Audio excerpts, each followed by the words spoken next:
ગુજરાત માધ્યમિક અને ઉચ્ચતર માધ્યમિક શિક્ષણ બોર્ડની સામાન્ય ચૂંટણી યોજવામાં આવી હતી, જેમાં રાજ્યભરમાં 10,900 મતદારોએ મતદાન કર્યું હતું। આ ચૂંટણી દર 3 વર્ષે યોજવામાં આવે છે, જેમાં 9 કમિટી ચૂંટાઈ છે, પરંતુ આ વર્ષે હરીફ જાહેર થઈ છે।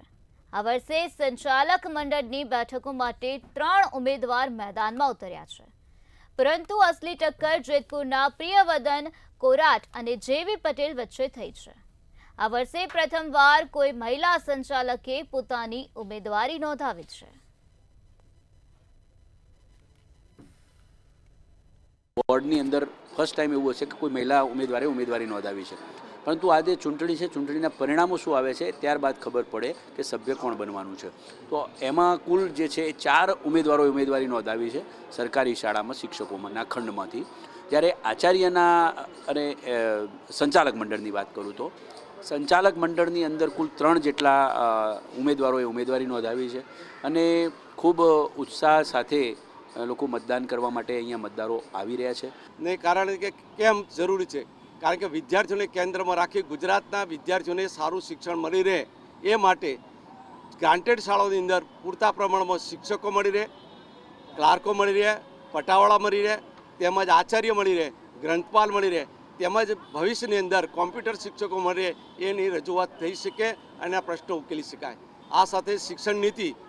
કારણ કે આપણે જોઈએ છીએ 21મી સદી અને નવી શિક્ષણ નીતિ, તો નવી શિક્ષણ સાથે પર આપણા વિદ્યાર્થીઓ ગુજરાતના કઈ રીતે જોડી શકાય અને સારું શિક્ષણ પ્રાપ્ત થઈ શકે એ દિશામાં આ પ્રયત્ન કરશે। ગુજરાત માધ્યમિક અને ઉચ્ચતર માધ્યમિક શિક્ષણ બોર્ડની ચૂંટણી જે છે તે આજે યોજાઈ રહી છે અને મતદાન કેન્દ્રો પર મતદાતાઓ જે છે તે અત્યારે હાલ મતદાન કરવા માટે થઈને પહોંચ્યા છે। જો વાત કરવામાં આવે તો દર 3 વર્ષે આ ચૂંટણી જે છે તે યોજાતી હોય છે, ત્યારે આજે જો વાત કરવામાં આવે તો 10,900 મતદારો મતદાન કરવાના છે। અમદાવાદમાં 1 અને ગ્રામ્યમાં 4 મતદાન કેન્દ્ર ઊભા કરવામાં આવે છે, ત્યારે મતદાતાઓ જે છે તે મતદાન કેન્દ્ર ઉપર પહોંચ્યા છે અને જો વાત કરવામાં આવે તો આ વખતે 6 જેટલી બેઠકો જે છે તે બિનહરીફ થઈ છે અને જો વાત કરવામાં આવે તો વાલી મંડળની જે બેઠક છે તેના ઉપર ચૂંટણી 6 મહિના પછી થવાની છે। ત્યારે જો વાત કરવામાં આવે તો અત્યારે હાલ આ ચૂંટણી જે છે તે યોજાઈ રહી છે અને ખાસ જો આના પરિણામ વિશે વાત કરવામાં આવે તો 26 સપ્ટેમ્બરે આનું પરિણામ આવવાનું છે। ત્યારે અત્યારે હાલ સંપૂર્ણ સુરક્ષાની વચ્ચે મતદાન કુટીર પર ધીમે ધીમે જે મતદાતાઓ જે છે તે પહોંચી રહ્યા છે અને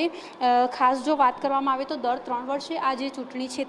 તેનું આયોજન કરવામાં આવતું હોય છે અને 9 જેટલા કમિટી સભ્યો જે છે તે આમાં ચૂંટાતા હોય છે, પરંતુ અત્યારે હાલ જો વાત કરવામાં આવે તો 3 જેટલા ઉમેદવારો જે છે તે લોકોની વચ્ચે ખરાખરીનો જંગ જામવાનો છે અને જો વાત કરવામાં આવે તો સવારે 8 વાગ્યાથી લઈને સાંજે 5 વાગ્યા સુધીમાં આ જે મતદાન થશે અને 10,900 જેટલા કહેવાય છે કે મતદાતાઓ જે છે તે પોતાનો એક ઉમેદવાર જે છે તે નક્કી કરશે અને હવે એ જોવાનું રહેશે કે પરિણામ શું આવે છે અને કોણ જીતે છે। કેમેરા પર્સન કેતન શ્રીમાળી સાથે અનિતા પરમાર, મંતવ્ય ન્યૂઝ, અમદાવાદ।